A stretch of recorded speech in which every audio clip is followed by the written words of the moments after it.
Capítulo 6 de Romanos. Começa já dizendo assim: o que diremos? Continuaremos pecando para que a graça aumente?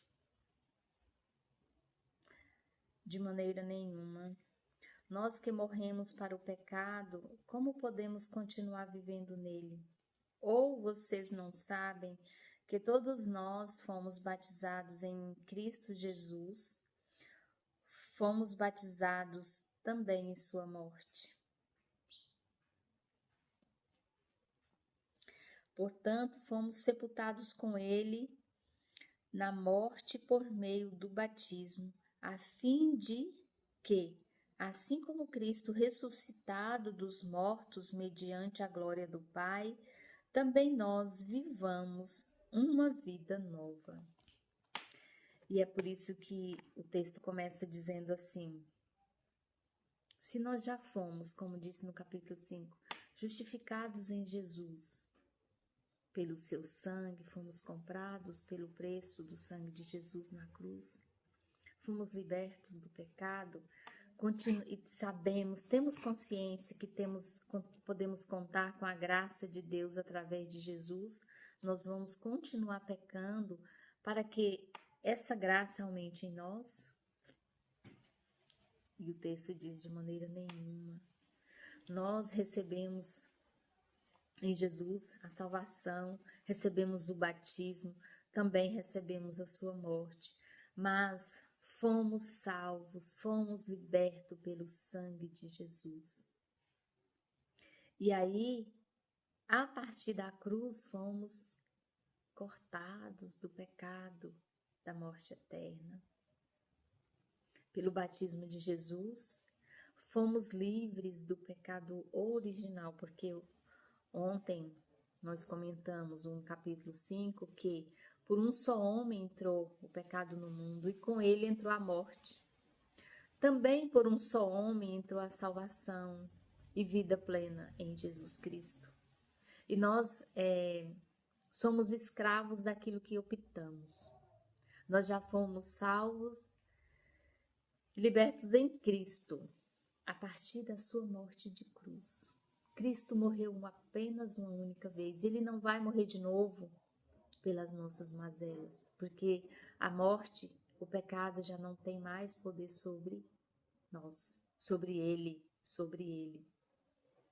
Ele não era pecado, mas Deus o fez pecado por nós, para nossa salvação. E aí, se nós nos mantermos na vida velha, na vida de pecado, nós seremos escravos. E o texto de hoje ele vai continuar e nos pergunta mais à frente que nós temos a opção de sermos escravos do pecado ou escravos da justiça. E é certo que quanto mais nós estivermos em Deus, mais livre nós seremos. Vida em abundância nós acessaremos. Vida em abundância chegará até nós. Pelo sangue de Cristo, porque foi na cruz de Cristo que nós tivemos acesso à vida eterna, à vida plena em Jesus. Mas isso não é automático.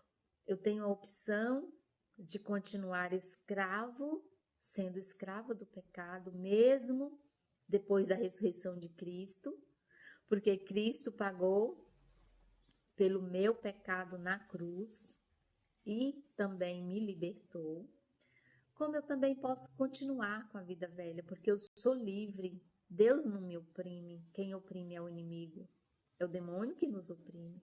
Deus nos faz livre, e quanto mais livres, quer dizer, quanto mais nos aproximamos de Deus, mais livre Ele nos torna, mais livres somos. Exatamente como diz em João 10, versículo 10, que o inimigo veio para roubar a vida, o diabo veio para roubar a vida, Jesus veio para nos dar vida e nos fazer livre. E ele é a porta do aprisco, por onde entra e sai as ovelhas, porque Deus nunca nos aprisiona. O amor de Deus nos torna livres. Quanto mais estivermos nele, mais livres seremos. É assim que nos diz a sua palavra. Dessa forma, fomos unidos a Ele na semelhança da sua morte. Certamente seremos também na semelhança da sua ressurreição. Pois sabemos que o nosso velho homem foi crucificado com ele, para que o corpo de pecado seja destruído, e não mais sejamos escravos do pecado, pois quem morreu já foi justificado do pecado. Ora, se morremos com Cristo, cremos que também com ele viveremos, pois sabemos que, tendo sido ressuscitado dos mortos, Cristo não pode morrer outra vez. A morte não tem mais domínio sobre ele, porque morrendo ele morreu para o pecado uma vez por todas, mas vivendo vive para Deus. Da mesma forma, considerem-se mortos para o pecado, mas vivos para Deus em Cristo Jesus. Portanto, não permitam que o pecado continue dominando os seus corpos mortais, fazendo que vocês obedeçam aos seus desejos. Não ofereçam os membros do corpo de vocês ao pecado como instrumentos de injustiça. Antes, ofereçam-se a Deus como quem voltou da morte para a vida, e ofereçam os membros do corpo de vocês a Ele como instrumentos de justiça, pois o pecado não os dominará, porque vocês não estão debaixo da lei, mas debaixo da graça. E essa graça, ela não é automática, nós precisamos nos movimentarmos para acessá-la.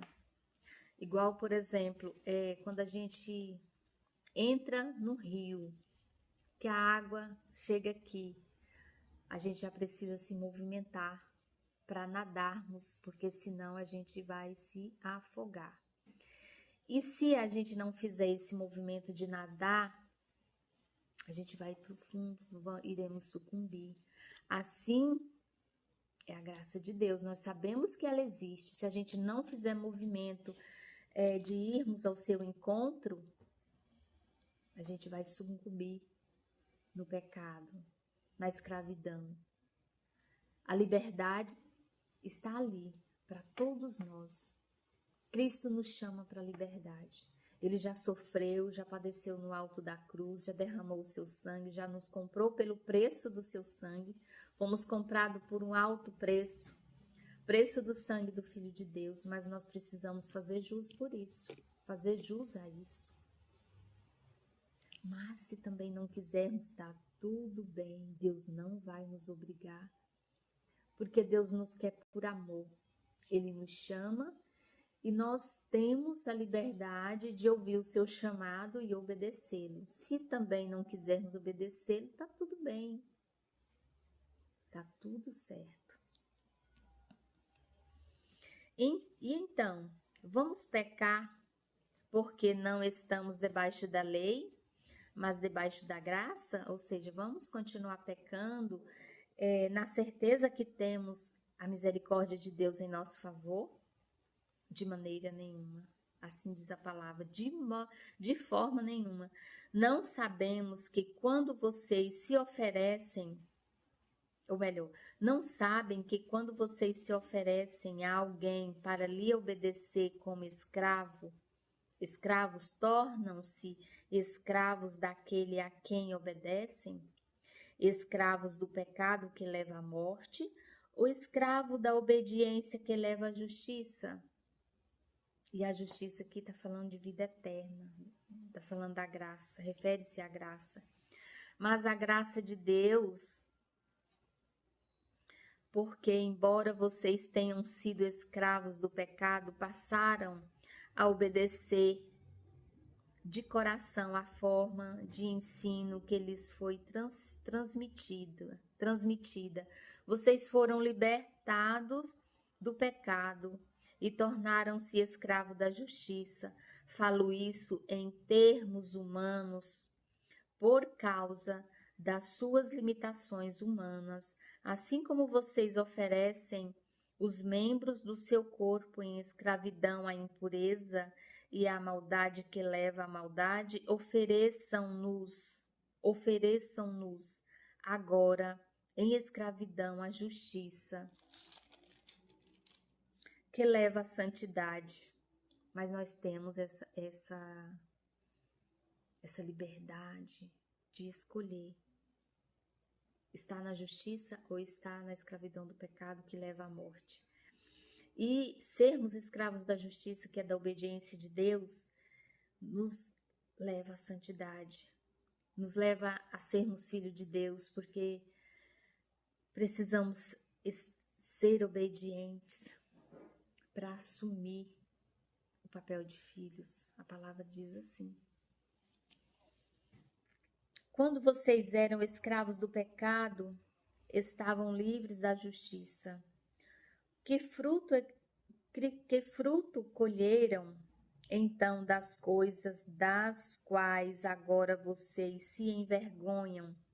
Ele está dizendo aqui, Paulo vem nos dizer, antes de conhecermos a Deus, antes de conhecermos e termos ciência e consciência do que é pecado, do que é certo, do que é errado, da vida velha, o que fruto nós podemos desfrutar dele, apresentar, trazermos como um troféu da nossa vida passada? Que tipo de fruto? Daquela vida que nos envergonhava, Paulo vem nos questionar. O fim delas, o fim desses frutos da vida passada, nos levam à morte. O fim delas é a morte.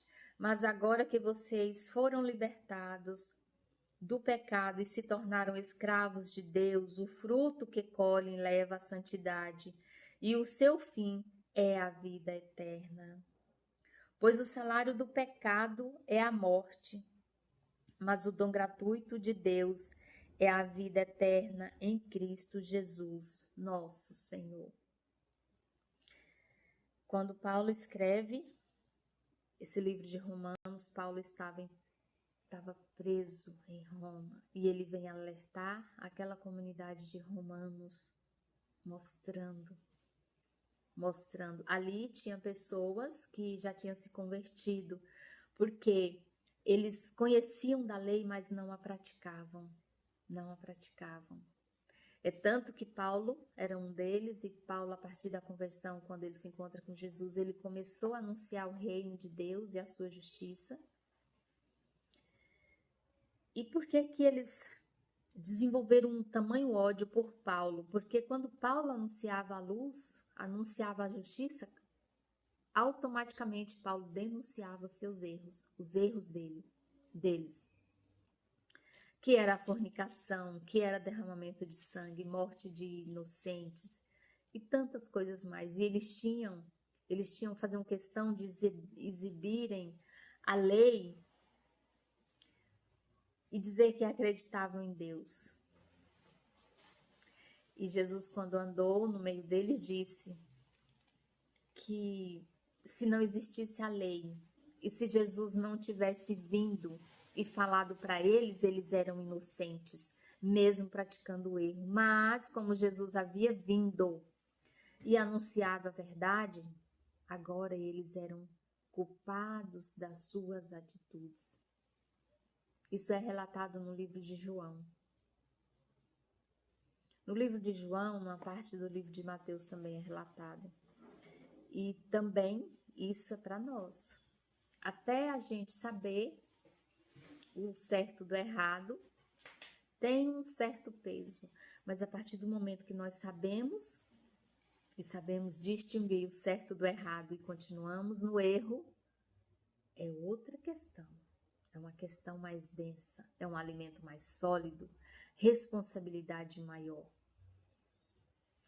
E isso é certo, existe o mundo natural, que é esse que nós estamos aqui, nos comunicamos, e existe o mundo espiritual, que tem a ver com a vida eterna. E para lá nós devemos mandar bons frutos.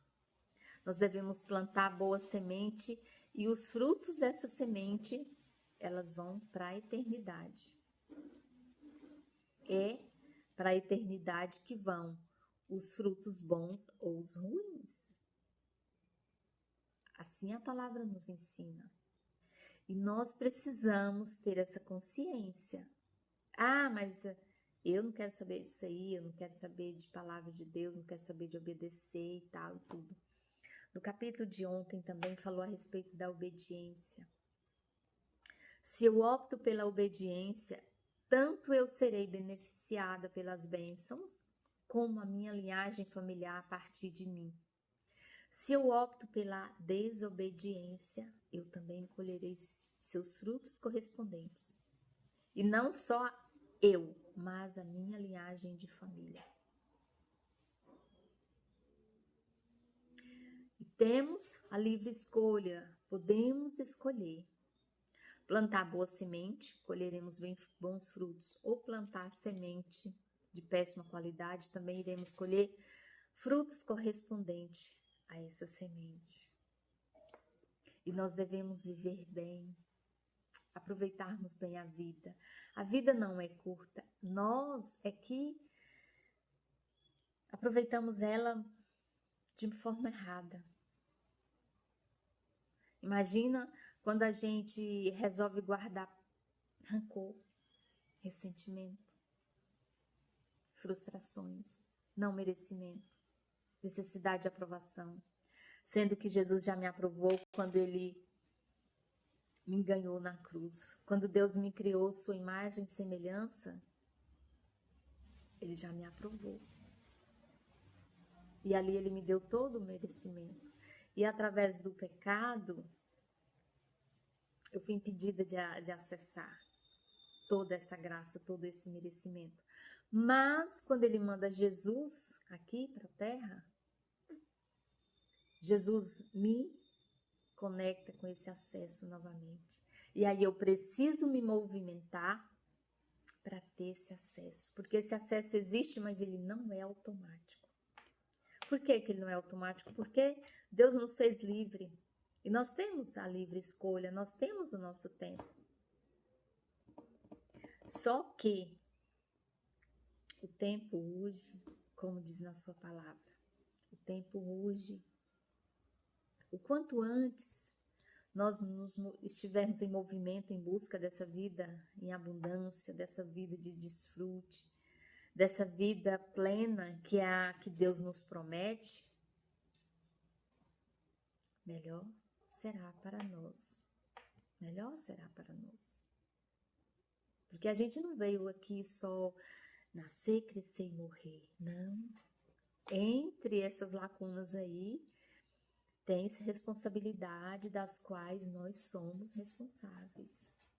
Tem responsabilidades a ser cumpridas. E Deus quer que cumpramos da melhor forma, que desfrutamos, que vivamos bem, que tenhamos dignidade, que sejamos felizes, que sejamos alegres. Isso está na sua palavra. E aonde é que a gente acessa essa plenitude?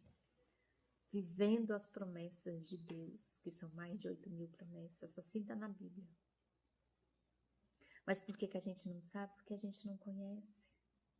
E como elas estão na palavra de Deus e a gente não tem acesso à palavra de Deus porque é muito difícil, nós não queremos nos comprometer, como diz esse texto aqui, a gente fica sem saber. E aí mendigamos vida, mendigamos saúde, mendigamos dignidade, mendigamos felicidade, mendigamos alegria. E que Deus nos abençoe em nome de Jesus e que assim seja.